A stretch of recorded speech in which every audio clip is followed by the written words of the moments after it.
abdominal cavity portion. So we said the first big vessel off there is the celiac trunk. Just like brachiocephalic trunk, we know trunks have branches, so it's going to split.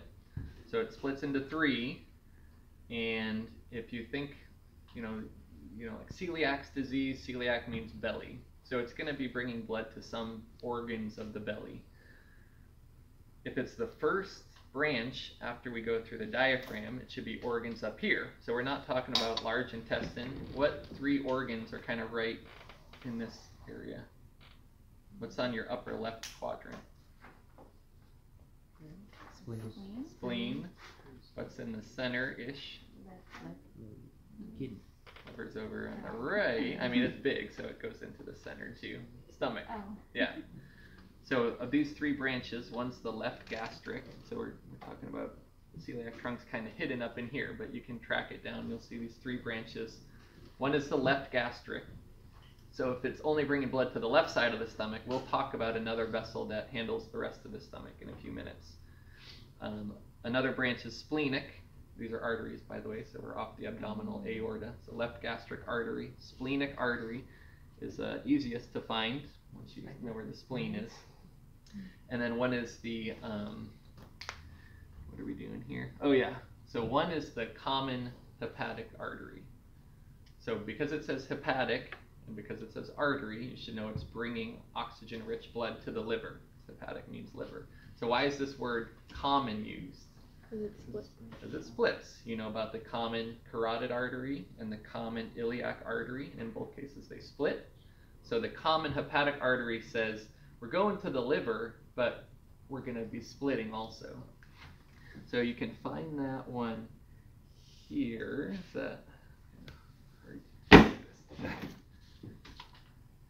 Okay, so it looks like it's 85. So you have a thick branch coming off here, common hepatic artery. Once you see 87, once you see the artery continue towards the liver and not going anywhere else, now they could maybe have just said, well, let's just call that the hepatic artery, because it's going to the liver.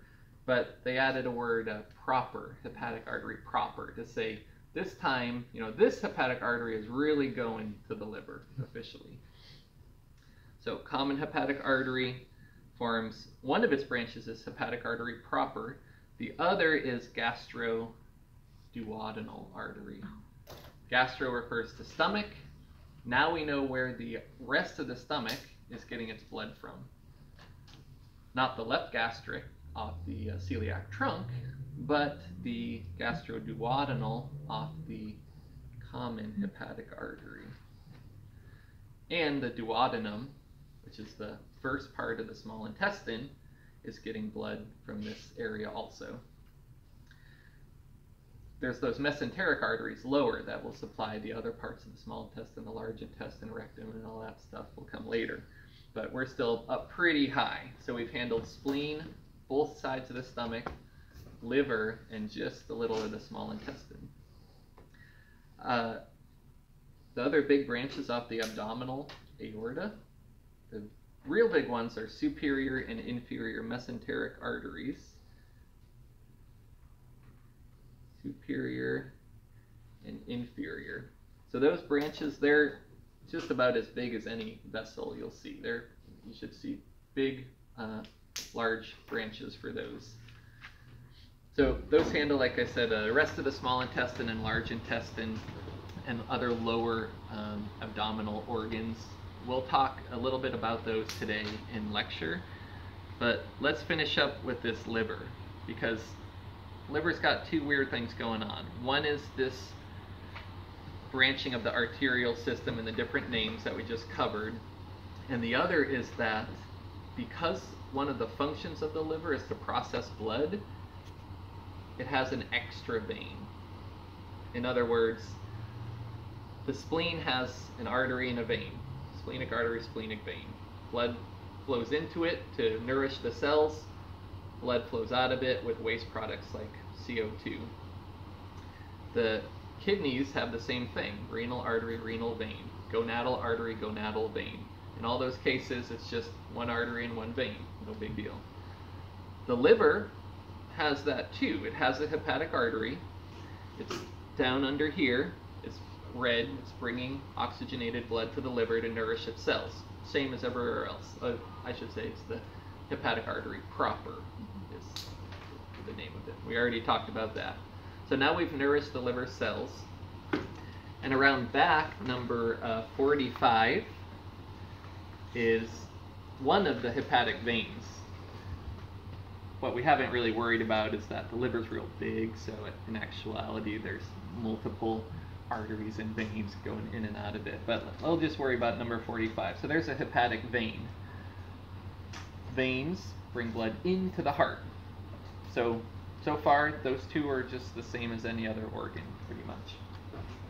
So what we're missing then is something called the hepatic portal vein. So it's a portal, an entryway into the liver from the, mainly the small intestine.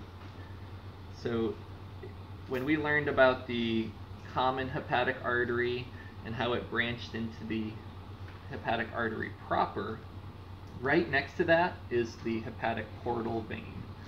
So this has got lots of blood. Sometimes I call it dirty blood because it's full of, well, toxins from your food, but also all kinds of nutrients. It's not bad, it's dirty, meaning there's lots of stuff in the blood. You can't just dump it back into the heart. The liver's going to process that blood first.